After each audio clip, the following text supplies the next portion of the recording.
Your Eminence, I've been asked to say a few words and they will be brief. So I will be brief. Bando te hiotes, Dio Dio.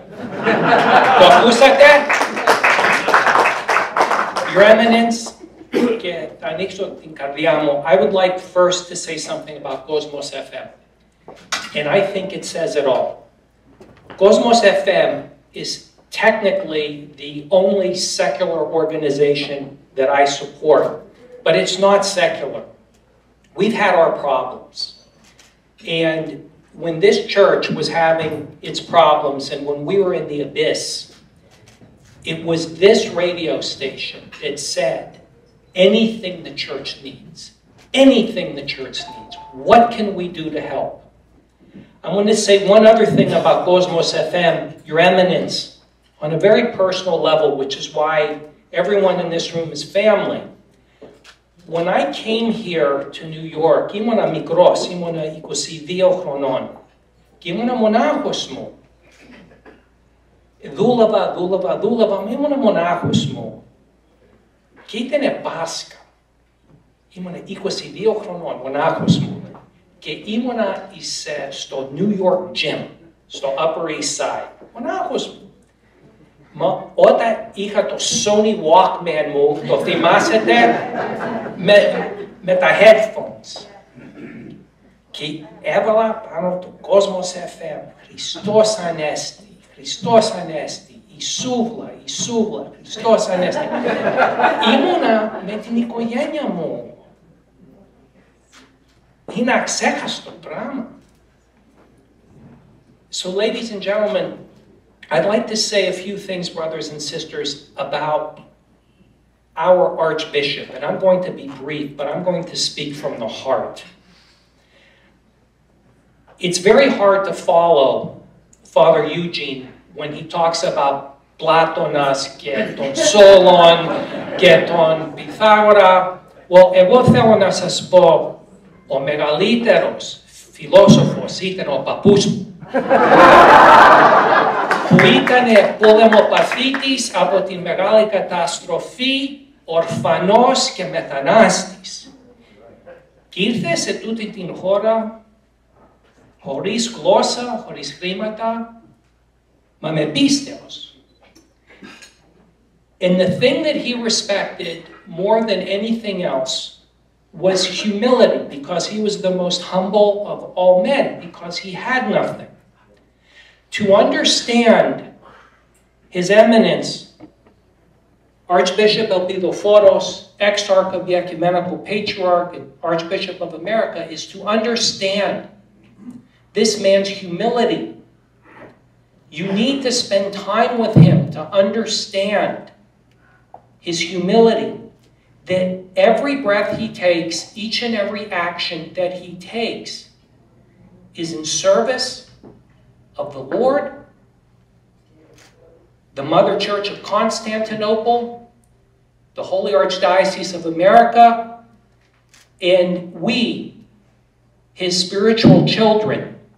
You need to spend time with him to understand that. And it is his humility that informs everything.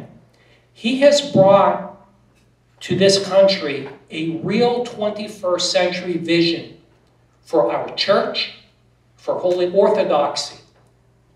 He wants to make our church relevant in this century, in this country, most especially if you spend time with him. To the children. You know, I've spent a lot of time with this church at the national level. There's a lot of lip service to the Neolab, and it has been lip service. To watch his eyes light up when he's with children is to see the icon in his eyes. The second thing about this Archbishop is after perhaps a 25-year lapse, he is going to bring the Mother Church in His All Holiness Bartholomew front and center to orthodoxy in this country where the Mother Church belongs after a quarter of a century absence. You know, His Eminence, when he came to this country, was handed with three great problems. One was the Archdiocese, which I'm happy to report has made extraordinary progress in terms of its vibrancy.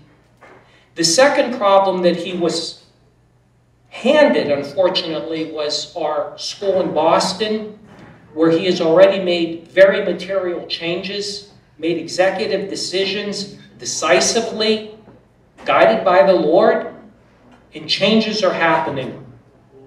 And then the final, very public problem that he was handed was St. Nicholas. Now please imagine, because he would never say this, you're the new Archbishop of America, you come to this country, you have this glorious enthronement, and you go downtown and you see the most prominent Orthodox church in the Western Hemisphere wrapped in a hefty bag. Okay? That's a problem. I am here tonight to report that, and I really believe the Holy Spirit was in the room with the Holy Synod in Constantinople when His Eminence was elected. I truly believe that God sent him to us at precisely the right time, at precisely, I'm going to cry, precisely the right moment. But think of the progress under his leadership and his guidance and his wisdom that we have made in 5 weeks. The Governor Cuomo, in this church would not exist if it wasn't for Governor Cuomo. I don't care if you're a Democrat or Republican or an independent. But this church is being built because Governor Cuomo willed it so. Came humbly, respectfully, prayerfully, which is a big deal for a New York politician, to the Archdiocese to meet and greet and welcome His Eminence Elpidophoros of America to the United States and to New York on January the 2nd. Now, ladies and gentlemen, I've been to a lot of meetings and a lot of consequential meetings and a lot of important meetings. This one was extraordinary, and I want to bring you into that room. The air in that room was so heavy, not because of tension, but because of the weight of the moment. All 6 people in that room knew they were witnesses to history. And the governor spoke in a manner where he was almost inaudible because he understood the weight of the moment. And he said to us, and this is almost a verbatim quote, "At a time when this country is fractured in two and the world is in chaos, the world needs St. Nicholas." I had tears in my eyes. And so the progress that we've made in the first 5 weeks is extraordinary. We need to raise $42 million to just build the church. We raised $10 million right out of the bat in January. And one of our extraordinarily generous families, and this will be announced, has announced another $10 million donation. And so in 5 weeks, we're basically halfway there.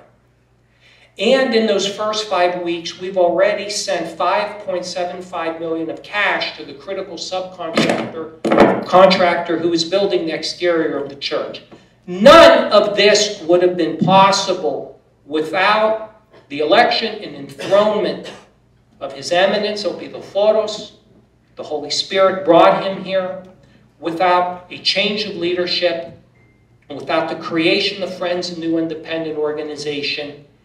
And Your Eminence, the first thing you did when you addressed the Homoyenia on that glorious day in June when you were enthroned was you said, "We will open St. Nicholas on September the 11th, 2021. And Your Eminence," and I say this with humility and in prayer, we are going to open St. Nicholas on September the 11th, 2021. Yeah.